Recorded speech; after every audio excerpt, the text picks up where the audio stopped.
Well, if you've ever watched Star Trek or ever been some kind of a sci-fi kind of watcher, if you saw The Next Generation, it's in the movie of The Next Generation, Star Trek, or the series Next Generation, there's this collective called Borg, the Borg, B-O-R-G, I think it is. And at one point, they capture the captain of the Enterprise. And it's Jean-Luc Picard.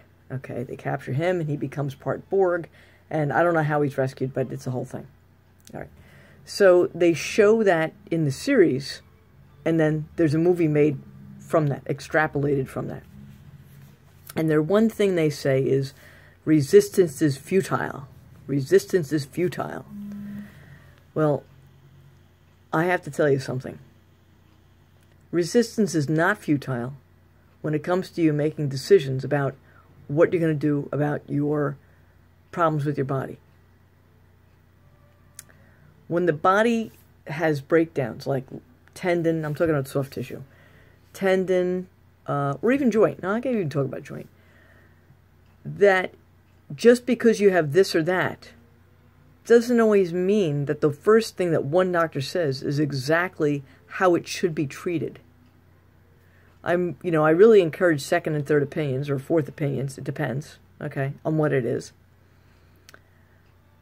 But I am finding that when people have to pay this much, and they'll tell me, oh my God, $30 is a big copay, or $20 is a big copay, or I had to pay a copay, and then I find that it's $15, or $50 is a big copay, but the item that they're paying into, they might need it just to have it checked, to go see the doctor, the copay, right? Well, they're unwilling, and the people I hear this from are people who, they don't have to pay for their kids' college education. They don't have kids. They're not paying for their niece's education, because they'll tell me, I'll say, how strapped are you? And they don't want to pay anything. Oh, my insurance doesn't cover it, I can't do it. That's what they say to me. And I'm like, where are they getting this from? I have no clue. But what I'm going to say this is that Tansdoffel, there ain't no such thing as a free lunch. Tansdoffel, there ain't no such thing as a free lunch. Not everything's for free. So, what happens is, I'm going to pause this. Okay, I'm back. Anyway, so, these people are resisting because they don't want to pay 1 penny. Okay, they don't want to pay $10, they don't want to pay $50. I've made deals with people as if they were poor, and they still wouldn't. I mean, really crazy deals. Looked at them and I said, well, how about you just give me $20 and we'll call it a day. They look at me, because I'm $150 an hour, unless you're a vet, and then I knock off some money, and if you're a police officer, or a firefighter, or you stuff like that. Okay, I give discounts to certain civil servants and to people who put in time in the military. All right, and then I have a rate for people who are 75 and older. That's what I do. That's how I operate my business. And some people are just so darn poor for real. Okay, and I've had people lie to me, and I'm not gullible. It's just that I don't tell them that I know that they're lying, right? And I'm just a nice person. I just figure karma will work its way through, and it always does anyway. I don't worry about it. So these people are telling me that they are very unwilling to spend 1 penny, but they're willing to get cut open for something that's very minor that they really could avoid. They're unwilling to do acupuncture, which might cost them a few pennies more. Okay, might cost them $65 or $100.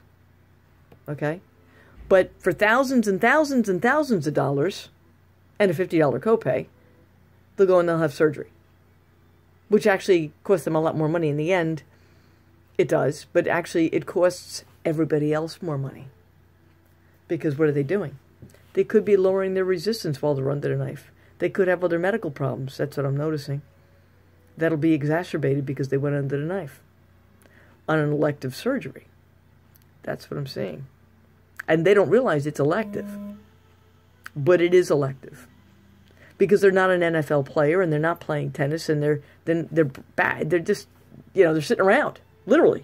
Maybe they're going for a walk and it's their shoulder, or it's their pinky, honest to God. I'm like, well, how's it hurt? Are you doing this? I'm like, yeah, well, don't do that. What are you getting ready for?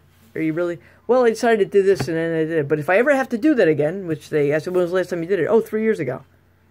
I'm like, they really don't have to do that. I've said to them, listen, why don't you try going back to another doctor, another orthopedic surgeon, and talk to them and tell them what you actually do, how it actually happened, and what you're going to do in the future with those arms and shoulders and whatnot. And I said, I got a few good people that you can go for second and third opinions if you want, because you should. And if you don't have to pay for something, that's nice, but it's not always best. You pay for what you get. Okay? So think about it. Resistance is not futile. Okay? But resistance to opening up your wallet and giving out extra dollars for your health, I guess that's a big resistance there. That's a problem I have when I look at somebody and they are unwilling. Okay? And they have better money than I do, more money than I do. And they're unwilling to do that. And they do the same thing when they have children. They do the same thing to their kids. So are they really parenting well? It's terrible to say that, but it's my question. So if, an alternative medicine is not paid for, well, heck, they're not going to use it. Well, that's dumb, because maybe it works. If you walked into an orthopedic surgeon's office, they're not going to just want to cut you open if they're a really good doctor. If you said to them, listen, could you give me a prescription for acupuncture or for my child's acupuncture or for this or that? You know what?